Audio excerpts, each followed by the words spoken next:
उसका क्लास में होना मुझे थोड़ा खुश तो थोड़ा नर्वस करता था। उसके बालों का स्टाइल उसे किसी परी की तरह खूबसूरत बना देता था।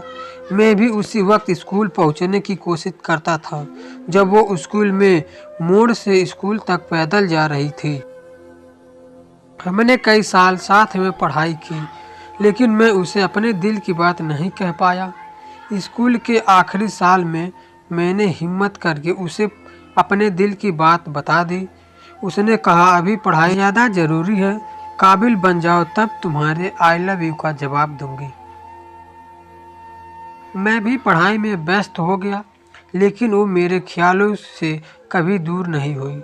संयोग से हम दोनों ने एक ही कॉलेज में एडमिशन लिया।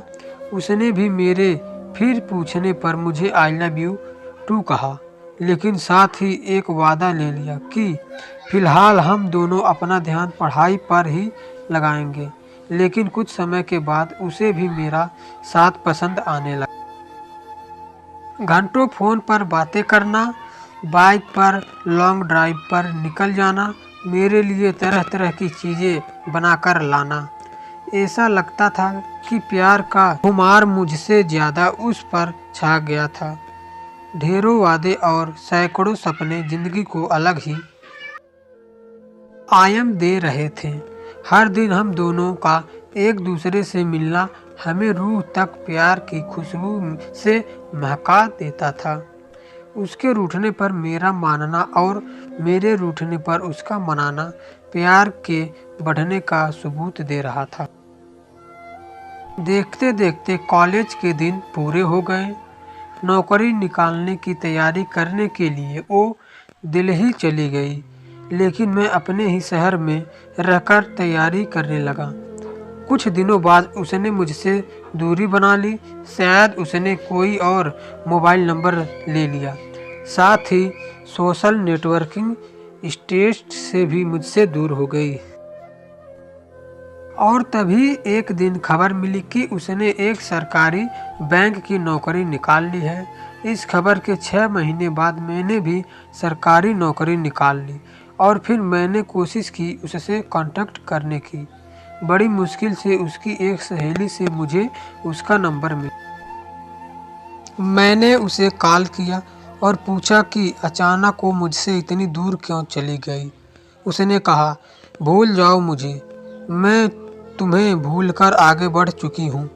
मैंने उससे कहा, तुम्हारे साथ किया हर वादा मैंने निभाया, काबिलियत साबित की और सरकारी नौकरी भी निकाल ली।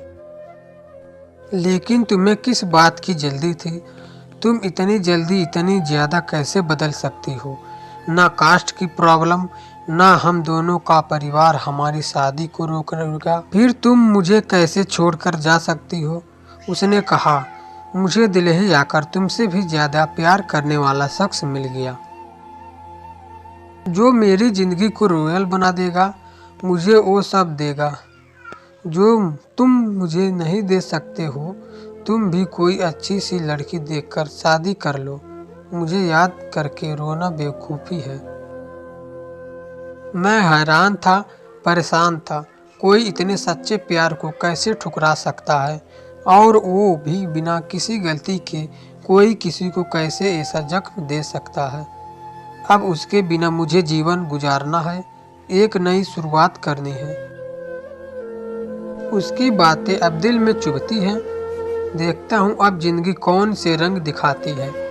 कभी मुझे किसी और के रूप में सच्चा प्यार मिल पाता है या नहीं। मैं अपनी ज़िंदगी को किस ऊंचाई तक ले जा पाता हूँ। उस लड़की को मैं सकारात्मक रूप से याद रखूँगा या नकारात्मक रूप से याद करूँगा। इसका जवाब अभी मेरे पास भी नहीं है। इसका जवाब अब वक्त ही सही समय पर देगा। दोस्तों, आप पढ़ रहे थे best heart touching emotional real true love story in Hindi. हमें उम्मीद है कि आपको यह अच्छी लगी होगी।